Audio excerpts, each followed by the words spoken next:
नमस्कार दर्शकों, मैं हूं अमित बॉर्सन और आप देख रहे हैं रेंजर टीवी इंडिया।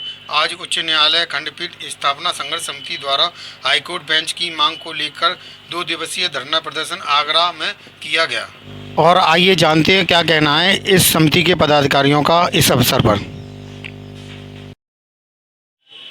आपका जो धरना प्रदर्शन है किस विषय पर है? आज हाई कोर्ट बेंच स्थापना संघर्ष समिति की ओर से माननीय श्री अरुण सोलंकी जी संयोजक और सचिव श्री शैलेंद्र रावत जी के नेतृत्व में आज हम लोग 2 दिवसीय धरने पर यहाँ पे बैठे हैं और हम लोग ये मांग करते हैं कि हाई कोर्ट बेंच की स्थापना जल्द से जल्द आगरा में की जाए। और अभी हमारे बीच में श्री एसपी सिंह बघेल साहब जो केंद्रीय विधि राज्य मंत्री हैं वो आए थे। उनका हम लोगों ने अधिवक्ताओं ने घेराव किया था और उन्होंने आश्वासन दिया था कि हम संसद में इस मांग को उठाएंगे और जल्द से जल्द हम हाई कोर्ट की स्थापना यहाँ आगरा में कराने का प्रयास करेंगे। इसी संदर्भ में हम जनप्रतिनिधियों को और सरकार को ये हम बताना चाहते हैं कि आगरा में जल्द से जल्द हाई कोर्ट बेंच की स्थापना की जाए और जस्टिस जसवंत सिंह आयोग की रिपोर्ट लागू की जाए। हाँ बाबू जी, मांग बताइए। आप देख रहे हैं कि एक लंबे समय से पश्चिमी उत्तर प्रदेश के अधिवक्ता साथी, मुख्य रूप से आगरा के और आगरा मंडल के साथी अधिवक्ता, ये जन आंदोलन है खंडपीठ की स्थापना के लिए। और हमारा सबसे ज़्यादा क्लेम अगर है तो केवल आगरा का ही है। और वो इसलिए है कि गवर्नमेंट ऑफ इंडिया की तरफ से भी एक आयोग की नियुक्ति हुई और इसी उद्देश्य को लेकर नियुक्त किए गए बड़े बड़े अधिकारी, IAS अफसर भी थे, सुप्रीम कोर्ट के जजेस भी थे। और ऐसे लोगों को 3-4 साल लगातार कारोबारियों से, व्यापारियों से, जजेज से, अधिवक्ताओं से, यातायात के लोगों से, प्रशासनिक अधिकारियों से पूरी लंबी चर्चा होने के बाद 3-4 साल की, तब कमीशन ने बड़े विचार के उपरांत ये तय किया कि हाईकोर्ट की बेंच केवल और केवल अगर बन सकती है तो उसके लिए सबसे ज़्यादा उपयुक्त स्थान अगर है तो वो केवल और केवल आगरा है। आगरा के अलावा कोई दूसरा स्थान नहीं है। फिर आगरा के अलावा कोई दूसरे शहर के लोग अगर इसकी मांग करते हैं तो उनकी बेईमानी है। ये हमारा अधिकार है, आगरा का अधिकार है। आगरा से हाईकोर्ट ले जाया गया था और किसी ज़िले से हाईकोर्ट को नहीं ले गए थे 1869 में। केवल आगरा को नुकसान हुआ था तो उसकी भरपाई आगरा को ही करनी चाहिए।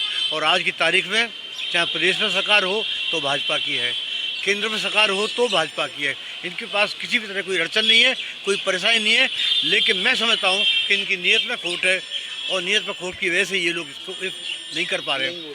सरकार को निश्चित रूप से ये खून का घूंट पीना चाहिए और इसका फैसला उन्हें एक बार लेना पड़ेगा। और नहीं लेंगे तो आगरा जनपद और पश्चिम उत्तर प्रदेश के सैकड़ों हजारों लोग, लाखों लोग इस बात के लिए संघर्ष करते रहेंगे। जब तक हाई कोर्ट की बेंच आगरा में नहीं बनेगी तब तक हमारा संघर्ष जारी रहेगा। ठीक है, ओके, ठीक है बाबू। देखिए, high court bench action committee की तरफ से ये धरना आयोजित किया गया है और मैं अरुण सोलंकी इसका संयोजक हूँ, शैलेंद्र रावत सचिव हैं। हमारा मानना है कि वर्तमान में चुनाव विधानसभा के होने वाले हैं और कोई भी सरकार जब तक उस पर दबाव नहीं पड़ता और उसको ये एहसास नहीं होता कि अगर हमने ये अमुक मांग पूरी नहीं की तो उसको वोटों का नुकसान होगा, तब तक वो मांग को मानती नहीं। जब भी चुनाव होते हैं या चुनाव नहीं भी होते हैं तब भी हम करीब पिछले 50 वर्षों से आंदोलन गति देते रहे हैं। हमने लाठियां भी खाई हैं, गिरफ्तारियां भी दी हैं, प्रदर्शन भी किए हैं, पैदल मार्च भी की है। लेकिन सत्ता में बैठे हुए गूंगे और बहरे लोगों को जनता की समस्याओं से कुछ लेना देना नहीं होता। वे एक बार चुन जाते हैं, पैर छू करके, भ्रामक नारे लगा करके, गुमराह करके और फिर 5 साल तक मजे संज्ञान नहीं लेते। जनता की समस्याओं से उनका कोई लेना देना नहीं है। जहाँ तक उच्च न्यायालय खंडपीठ आगरा में स्थापित करने की बात है, ये वकीलों का इससे कोई लाभ नहीं होने वाला है। हमारा स्पष्ट मानना है इसका सीधा लाभ पश्चिमी उत्तर प्रदेश की जनता और ख़ास तौर से आगरा और आगरा मंडल के लोगों को होगा।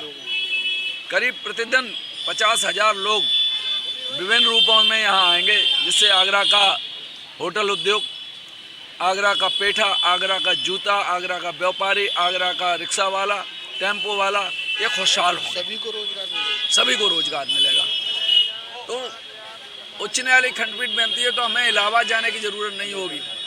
वहाँ हम 500 किलोमीटर दूर जाएं, वहाँ पर दूसरे दिन डेट लग गई तो वहाँ रुकना पड़ता है और वहाँ तरह तरह की परेशानियाँ हैं जिसे हम नहीं हमसे ज़्यादा बातकारी जानते हैं।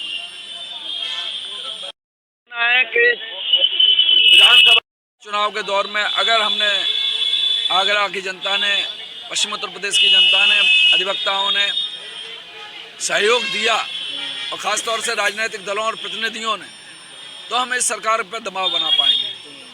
हमें जितनी क्षमता है उस क्षमता के मुताबिक हम संघर्ष कर रहे हैं।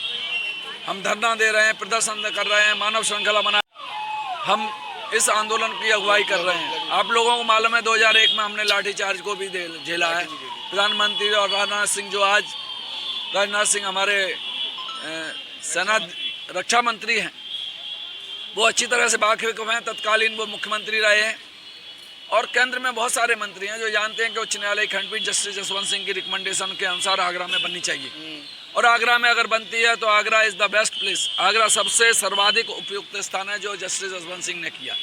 तो मेरठ का क्लेम या इलाहाबाद के अधिवक्ताओं का विरोध कोई महत्व नहीं रखता, क्योंकि ये जो कॉन्स्टिट्यूशन ने जो न्यायालय की व्यवस्था की है वो जनता के लिए की है, वकीलों के लिए नहीं की है। तो इसीलिए हम इलाहाबाद के वकीलों की भी हम ये निंदा करते हैं कि वो आगरा में उच्च न्यायालय खंडपीठ बनाने का विरोध करते हैं और उन तमाम नेताओं का जो सत्ता में बैठे हुए हैं उनका भी हम निंदा करते हैं और उन्हें आह्वान करते हैं, उनसे अपील करते हैं कि उच्च न्यायालय की खंडपीठ अगर बनेगी तो ये आम जनता को फायदा होगा, आम जनता को न्याय मिलेगा और इसके लिए हम कुछ भी करने को तैयार हैं। देखा जा रहा है मिनिस्टर, लॉ मिनिस्टर, केंद्र का स्टेट एंड लॉ मिनिस्टर सब गुमराह कर रहे हैं। अभी हमने 18 तारीख को जब वो यहाँ पर आए एसपी सिंह बघेल जी, तो हमने उनसे कहा तो बोले कि राज्य के ये जो विधायक जी हैं इनकी जिम्मेदारी, हमने राज्य सरकार की कोई जिम्मेदारी नहीं है, पल्ला झाड़ रहे हैं। ये पल्ला झाड़ना है कि केंद्र सरकार राज्य सरकार पर डाले, राज्य सरकार स्टेट के जो हमारा उच्च न्यायालय का चीफ जस्टिस है उसकी रिपोर्ट पे डाल दे। खुद जस्टिस जसवंत सिंह कमीशन की रिपोर्ट में ये कहा गया है कि केंद्र सरकार अपने कानून लाए और उसके अनुसार घोषणा करे।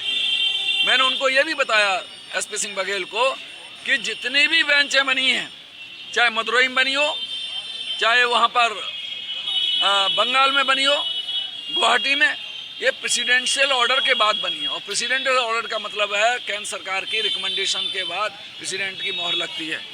संसदीय प्रणाली में मुख्य प्रधानमंत्री ही सर्वोच्च है, कैबिनेट ही सर्वोच्च है और कैबिनेट को ही बनाना है। इसीलिए गुमराह करना, हम एडवोकेट हैं, हमको गुमराह नहीं कर सकते। आप आम जनता को गुमराह कर सकते हो लेकिन हमें गुमराह नहीं कर सकते। और आज और कल धरना देंगे, उसके बाद जनवरी में हम ये भगवान टाके से लेकर कलेक्ट्रेट तक की मानव श्रृंखला बनाएंगे। हम आगरा की जनता, राजनीतिक दलों, छात्रों, कर्मचारियों से अपील करते हैं कि वह उस मानव श्रृंखला में शामिल होकर के केंद्र सरकार को विवश करें। और हमारा एक ही नारा है कि बेंच नहीं तो वोट नहीं। हम जनता से अपील करते हैं अगर केंद्र सरकार बेंच नहीं बनाती है तो उसे वोट, उसके प्रतिनिधियों को वोट भी मन दीजिए। धन्यवाद। को लेकर के जो जनप्रतिनिधि यहाँ शून्य है वो संज्ञान नहीं ले रहे इस मामले में, उस पर क्या कहना चाह रहे हैं? जो जनप्रतिनिधि हैं वो चुनाव के समय पर वादे करते हैं लेकिन चुनाव जीतने के बाद वो वादों को बिल्कुल भूल जाते हैं। ऐसा ही सत्ता में जब जो लोग चले जाते हैं तो अपने सत्ता के मठाधीश हैं, जो उनके उच्च नेता हैं, उनको खुश करने के लिए ये केवल इन मांगों को तुरंत भूल जाते हैं, वो बिल्कुल भी इसको आगे नहीं ले जाते हैं।